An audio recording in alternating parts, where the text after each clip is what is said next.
All right, everybody, welcome back to the Rise Personal Training Podcast. I'm Coach Chris here with Coach Fish. and today we're going to be talking about fiber and why it's the nutrient that most people are missing. Yeah, fiber is super important. I'm sure you guys have heard a lot about it, or maybe not at all, but fiber is something that I think 95% of Americans aren't getting enough of in their diet, which is a lot of people. I'm one of those people. It's something I'm working on too. But today we're going to talk about why it matters, what sources we can get it from, and how to add more to your diet. Yeah, so starting off strong, fiber is very important in the grand scheme of things. But on the diet side of it, it kind of helps people stay fuller longer. So it helps regulate how much food you're wanting to intake. And then it also helps a lot with blood sugar control. It slows your digestion so you don't have crazy blood sugar spikes when you're eating a lot or eating more frequently. And then heart health as well. It really helps reduce cardiovascular disease. And there are quite a few benefits. We could go on forever about fiber, but those three are kind of the big ones: satiety, your blood sugar control, and heart health overall. Yeah, and then also just the health of your intestinal tract too. It provides some good fuel for your gut microbiome to just keep things running down there. And then on the note of satiety or satiety, it is not something you generally want to eat too close to working out because it slows down your digestion. I would say probably limit it to about 2 hours before your workout. But other than that, it's super great for you. Yeah, because if you eat it too close, you're probably going to feel kind of you're going to feel a little sluggish. Yeah. Your stomach might feel full. Yeah. Yep. So we'll talk about some of the basics of fiber. So there's two different kinds. One of them is soluble, which basically means that it is sort of a gel. So think like if you soak a chia seed, it sort of swells up a little bit. That swelling gel thing, that's a soluble fiber. So this is going to be good for managing cholesterol and your blood sugar control. You can also find it in things like oats and then beans. And then insoluble fiber is something that is, it doesn't gel, but think of it as sort of like the mechanical bulk. So it's going to be like the physical stuff that helps make your stool bigger, I guess, and then help get that out. So this can be stuff from whole grains, think like the beans, everyone's seen corn, vegetables, nuts, seeds, all that stuff. So most adults want to aim for, I think for women it's about 25 grams per day. For men it's 35 to 40 grams per day. If you're not anywhere close to that, don't worry. And actually, fiber is a type of carbohydrate, but it's unique in that we don't get calories from it. Right. Because we can't fully digest it and break it down. We actually don't get calories from fiber.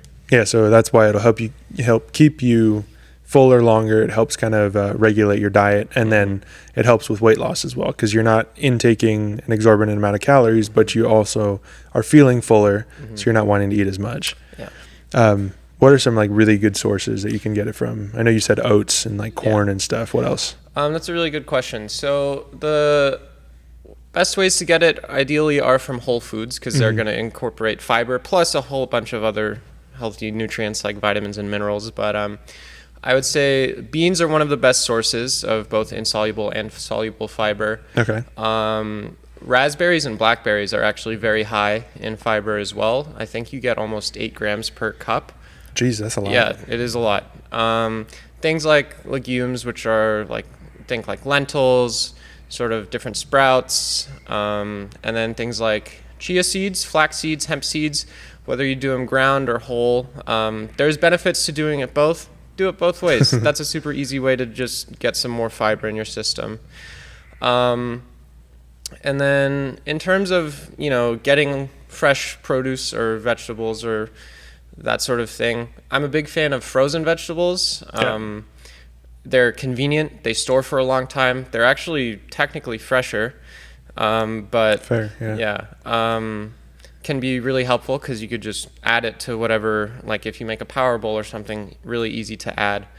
Now, if you're saying, so you would recommend getting it from more like fresher ingredients, not so much like supplements, or would you say supplements are a good placeholder for that? Yeah, so I mean, they're both very valuable. I would say try to do it as much as you can from Whole Foods because, again, they have a lot of other benefits. But the supplements are there to help fill in the gaps for sure. Okay. So, like, there's a lot of food products that have added fiber. Like, you might have heard of, like, those prebiotic sodas, like Olipop, I think. It's got a couple grams of soluble fiber. Things like there's like a bunch of different cereals or yogurts that have that added fiber. Okay. It's great to support, but you generally want to try to get it from Whole Foods. And then actually there's another supplement called Psyllium Husk, which I think it just comes in a powder. Okay. And you can just add that to your water and it'll also sort of help boost your fiber intake. Nice. Do you have a certain way that you want that, like, you eat fiber? Is your favorite way? My favorite way? Current fixation or something? Actually, avocados are a really good source of fiber, which is weird because you don't, like, when you think of an avocado, it's like creamy. You don't really, right. you don't think so much of like, oh, this is a really good source of fiber, but it is. Fair. I like avocados. I make a lot of rice at home, so I use a rice cooker, and it's really easy to just throw in some quinoa or barley or some other sort of whole grain on top, and then you just press a button, and then it's done. It's like magic, honestly. Do you make your rice or quinoa with like chicken stock or beef stock? I just use water, but If you do that, little tip, you get a lot of extra protein in it too. Oh, that's so true. That's how I make all mine. I put in chicken stock or beef broth, and you get a fair bit of protein out of that too. Nice. It always comes back to protein. Always. Yeah, no, that's actually, I'm going to have to try that sometime. It's pretty good too. And then you just add your seasonings on top, put a toss of bay leaf in there, and you're chilling.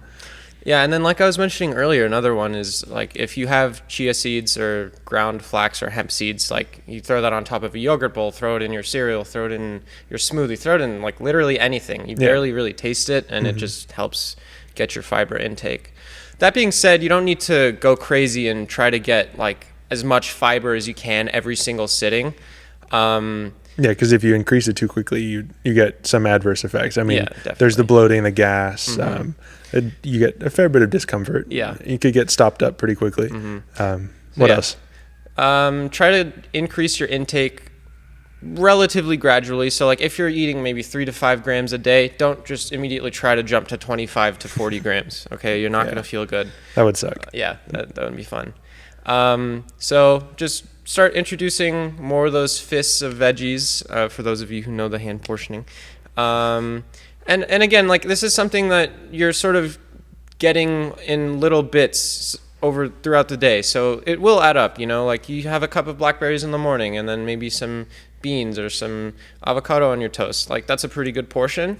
Maybe you don't really have that much fiber during your lunch, but then during dinner you might bump it up as well. So Yeah, fiber is very important. Like we said, kind of to wrap it up, it helps regulate a lot of different things within the body, and it helps with your weight loss journey. As long as you're getting that protein in and then still eating enough fiber, you'll notice a fair bit of weight drop and when you're coming into the gym too. So yeah, keep up with that fiber. Make sure you're adding fruit to your meals, a little bit of extra fiber when you can, beans, rice, quinoa, whatever it is. And if you need to, add a fiber supplement. There are plenty of them out there. If you have any questions, you can ask any of the coaches when you come in. We'll help you out the best we can. That's right. All right. That's all we got for today. Make sure you eat your fiber, and we'll see you guys on the next one. Later. Peace.